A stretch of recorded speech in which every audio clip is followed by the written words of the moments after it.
राधे राधे। जय श्री कृष्ण।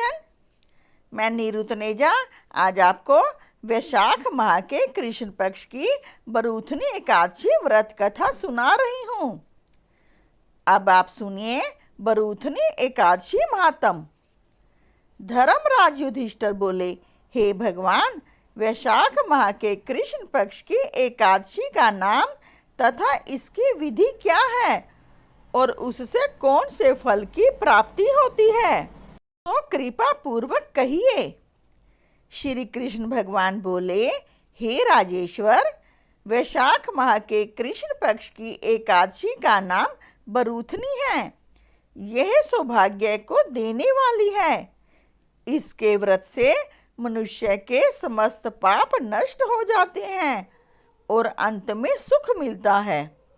यदि इस व्रत को एक अभागिनी स्त्री करती है तो उसे सौभाग्य मिलता है। बरूथनी के व्रत के प्रभाव से ही राजा मांधाता स्वर्ग को गया था। इसी प्रकार धुंधमार आदि भी स्वर्ग को गए। बरूथनी एकादशी के व्रत का फल सहस्त्र वर्ष तपस्या करने के फल के बराबर है। कुरुक्षेत्र में सूर्य ग्रहण के अवसर पर जो एक बार स्वर्ण दान करने से फल मिलता है, वही फल बरूथनी एकादशी व्रत के करने से मिलता है। बरूथनी एकादशी के व्रत से मनुष्य इस लोक और परलोक दोनों में सुख प्राप्त करते हैं और अंत में स्वर्ग को जाते हैं। शास्त्रों में कहा गया है कि हाथी का दान घोड़े के दान से और हाथी के दान से भूमि का दान उत्तम है। उससे उत्तम तिलों का दान है। तिल से स्वर्ण दान, स्वर्ण से अन्न दान श्रेष्ठ है। संसार में अन्न दान के बराबर कोई भी दान नहीं है।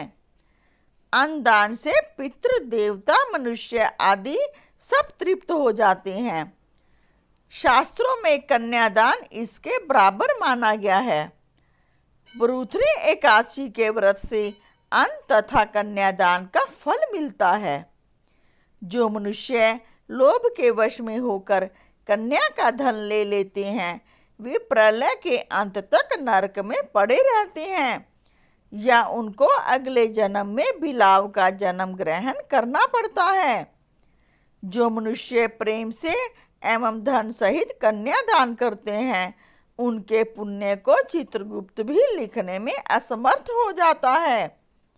जो मनुष्य इस बरूथनी एकादशी का व्रत करते हैं, उनको कन्यादान का फल मिलता है।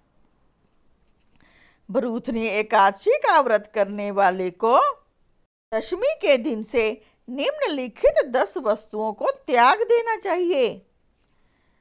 कांसे के बर्तनों में भोजन करना, मांस, मसूर की दाल, चना, कोंदो, शाक, शहद, दूसरे का अन्न, दूसरी बार भोजन करना व स्त्री संग या अन्य किसी के साथ मैथुन करना। इस दिन जुआ नहीं खेलना चाहिए तथा शयन भी नहीं करना चाहिए। उस दिन पान खाना, दातुन करना, दूसरे की निंदा करना तथा चुगली खाना और पापियों के साथ बातचीत भी नहीं करनी चाहिए। उस दिन क्रोध, मिथ्या भाषण का त्याग कर देना चाहिए। इस व्रत में नमक, तेल तथा अन्न वर्जित है। हे राजन, जो मनुष्य इस एकादशी को विधिवत करते हैं, उनको स्वर्गलोक की प्राप्ति होती है। इस व्रत के महात्म को पढ़ने से 1 सहस्त्र गोदान का फल प्राप्त होता है। इसका फल गंगा के स्नान करने के फल से भी अधिक है। बोलो विष्णु भगवान की जय। बोलो श्री कृष्ण भगवान की जय।